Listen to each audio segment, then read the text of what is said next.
You got trees, you got water, you got your car. Nothing to write home about until that car gets into an accident, or that water is flooding your basement, or that tree has fallen on your house. Those situations can certainly be game changers, and that's why we are talking about insurance today. Christopher Cook from Alliance Insurance Services is here to answer your questions.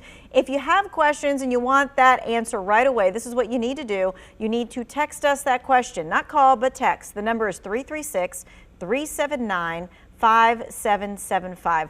All right, Chris, we've talked about insurance for the home, especially right around the holidays or right after the holidays. Why is that so important? Sure, Tanya. There are certain limitations to a homeowner's policy that come up from time to time, and we notice that our customers don't necessarily recognize that without informing their insurance company of purchases per se, they could be without some important coverages on a highly valuable item. So it's always important to understand what you've bought and understand your coverage, but we noticed right here after the holidays, around Christmas, there's highly valuable items that have been purchased, and they may or may not have coverage if your insurance company isn't aware. Okay, so let's just say, because I know like the new hot thing is whatever the new video game thing is, right? Or you get a new iPhone, or you get AirPods, or you get something like that. Is it that something that you really have to call your homeowners policy about? Yeah, we're not quite as worried about those hot items or electronics, if you will. But, think about the pandemic right now. My little boy is begging for a motorcycle. Now, he's probably not going to get one because I'm scared of the injuries that could happen as a really risk-averse kind of person. But the motorcycle wouldn't be insured by the homeowner's policy. And mom and dad usually don't know that until, unfortunately, said motorcycle is stolen, or a motorcycle injures another child visiting your home. So there's conversations like that worry me more than electronics and games. Okay, but if you're buying like your kid, let's say not a motorcycle, but you're buying them like one of those expensive like Trek bikes or something like that, that's like $1,500?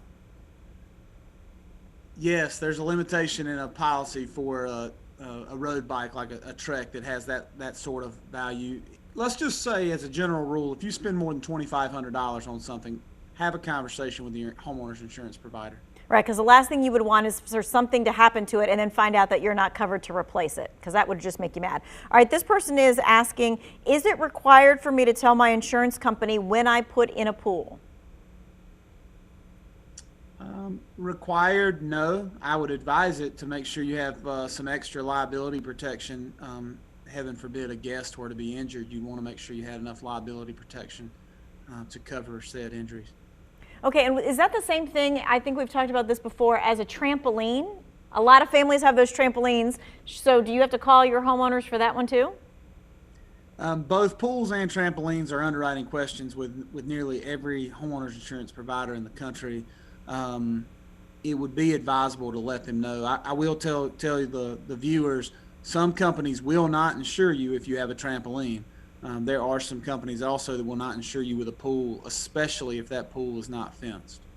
Okay, and so then if they were to not, or you were to not tell them that you had it and something happened. All relationships are better with clear communication. Okay, this person says, if a roofer tells me I have roof damage from hail and wind, but the adjuster says I do not, where do I go from here? Yeah, we get that question several times a year, and what I tell roofers and attorneys and police officers is I don't know how to do your job, and so it's probably advisable that you shouldn't do an insurance adjuster's job.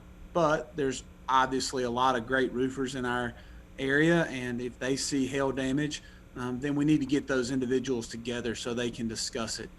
Too often the homeowner is put in the middle and trying to translate for the two parties, and it's better if somehow, some way we can get the roofing professional, the contractor, and the adjuster in a conversation together, hopefully at the site, so that they can discuss any discrepancies. Okay, so if you did get an estimate from a roofer and that's the roofer you wanted to go with, you would then try and get the roofer to come back to your house at the same time as your insurance adjuster.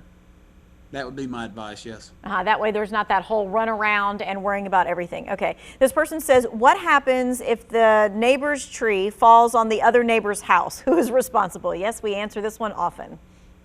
The injured party is responsible for the damage. So the homeowner of the home that has been hit is going to file an insurance claim. And of course, people are like, but that wasn't my tree. It's not my fault.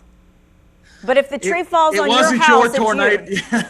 It wasn't your tornado that blew across the land either that damaged. It's an act of nature, and I understand we're all always looking for someone else to direct the responsibility towards, but it's an act of nature. If your neighbor were negligent and it was a dead tree and they knew it was going to fall on your house and you guys have been talking about it for months and finally the windstorm comes and does it,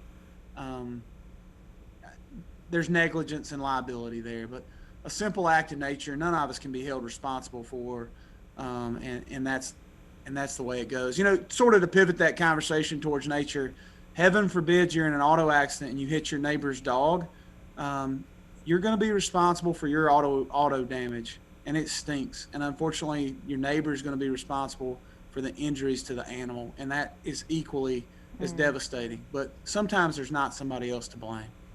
And it's not always what your conventional wisdom is going to tell you is how it works. Okay, we're going to continue to take your text questions. The number right there at the bottom of the screen, 336-379-5775. We'll be back with more of your questions.